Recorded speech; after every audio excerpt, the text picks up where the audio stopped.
Good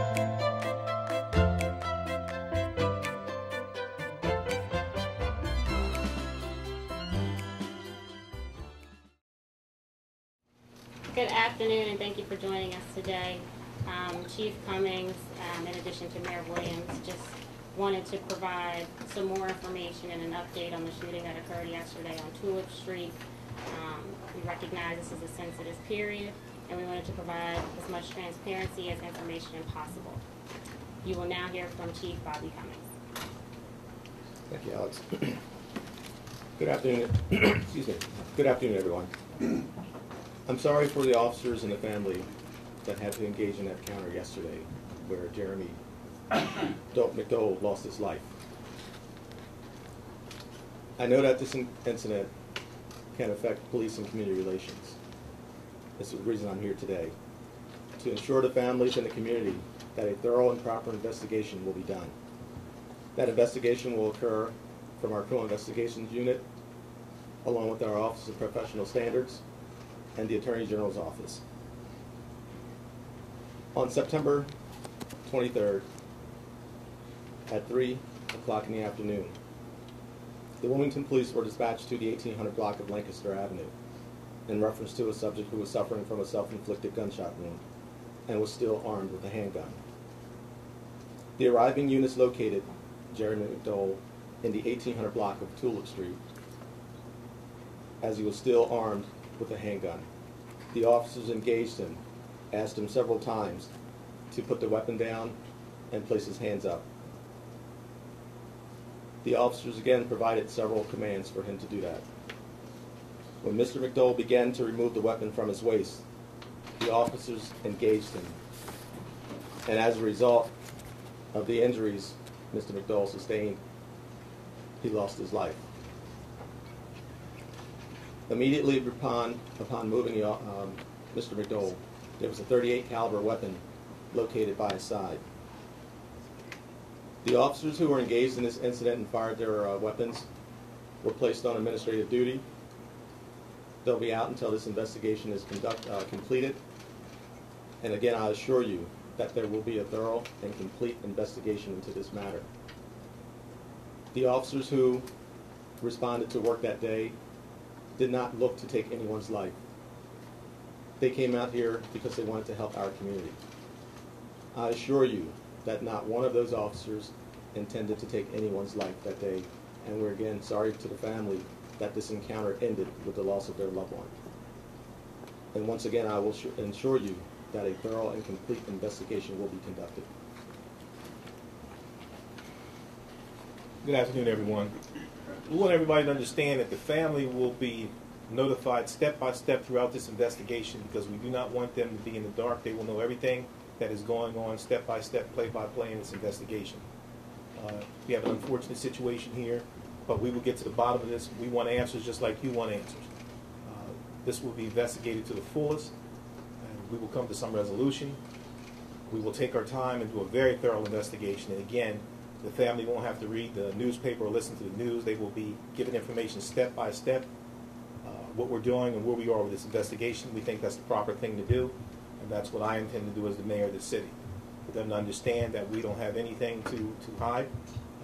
We are very open, and we want them to understand that we're very sorry for the loss of the life of their loved one. Thank you.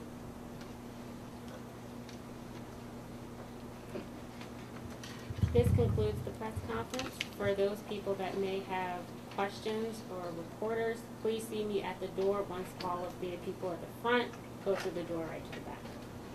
Thank you. What? Is the mayor going to be taking any questions? And I'm sorry again, too. We call for calm and peace on the streets. Thank you. Chief, can you take any questions? If you would like some questions, I'm going to be at the back door. Once everybody files through, then the people and the reporters, we can sit right at the door and we'll go through one at a time. Is the mayor going to take questions? Yes, we're going to go. I'm going to ask you a question. I'm going to take the Hello, I'm the mother. Yes, ma'am. Y'all ever said if I had a comment or I needed something to say or anything? Well, I didn't know you was the mother, man. Would you like to come up? Yes, I am the mother. That's the brother. This is the uncle. That's the aunt. Would you like to We're come all up, here. man? Would you like to come up? Please.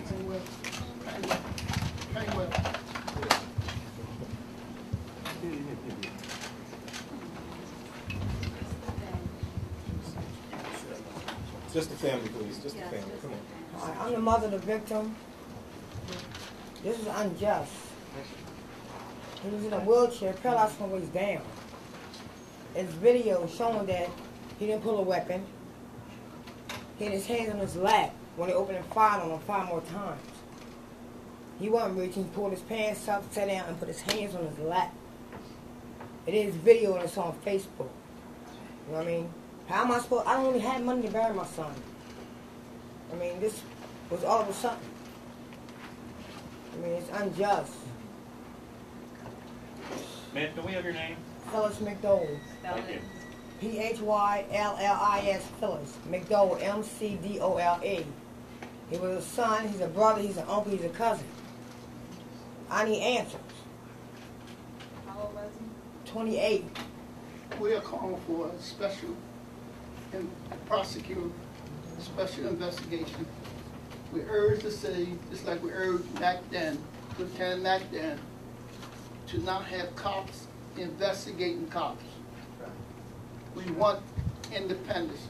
We also call for the body cameras that should have been on 3 months ago, 4 months ago.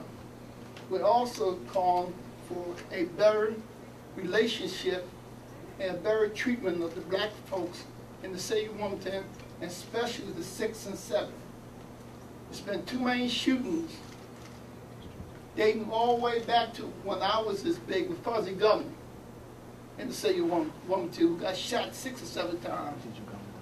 We want justice. The NAACP is urging the national to get in touch with the Attorney General of the United States to send an investigator to investigate the police departments up on not only the city but up and down the state. Right now, the family need closure. And still, I don't understand why I had to come here. Why couldn't you come to me? They shot my son. I had to leave my family in tears to come up here. You know? And we are I didn't know what my son was until this afternoon. He got shot at 2 o'clock yesterday. He laid on the ground till 7 last night, and I still wasn't notified. I had to find my son myself this morning. Myself. Nobody notified me, anything. And we also ask the city council and the mayor to work together, and everybody to work together. Because this is our city. It's our #1 city. And we can't treat poor folks the way that we've been treating them. They have a right. They have a right to live. They have a right to breathe. They have a right to raise families. They have a right to do anything they want to do. And at this point, the community needs to join with us and say we want an independent investigation on this shooting and other shootings. We need that. If it's a special prosecutor, let it be that. But we need what we need to make our city whole again. So will you join us tonight, Mayor, at 7:30? Thank you, Richard. Thank you. Will you join us tonight at 7:30 for the prayer vigil for this family, which we believe will start the healing process? No one wants to falsely accuse police or anything, but from what we saw, if the shooting was unjustifiable, we're asking, will you join us tonight for the prayer vigil, 7:30 tonight, with this family to stand in solidarity? Tell me where it is. Lancaster and Rodney. I'll be there. Thank you. We want to take questions for the meeting. 100 block? Yeah. Directly by Sableye. As councilman, as a life member in NAACP, as a leader in this town, all the leaders who are here today, I want to assure this community that council people, the mayor, state representatives, all the elected officials are here. Collectively, we will see to it that a fair and impartial investigation and determination is made in this matter. we all realize this is not business as usual, and we all take our responsibilities seriously. We may have to agree to disagree on some things, but there's unison among leadership as it relates to making sure that no one can question whether or not the investigation is fair and proper. We are also, and I believe I speak for all the leaders, especially elected officials in the room, we want the community to know that we're not standing idly by, and it is imperative that in spite of the situation, the delicateness of it, that we have a unified call for peace and responsibility on the street. We're seeking justice and we seek peace at the same time.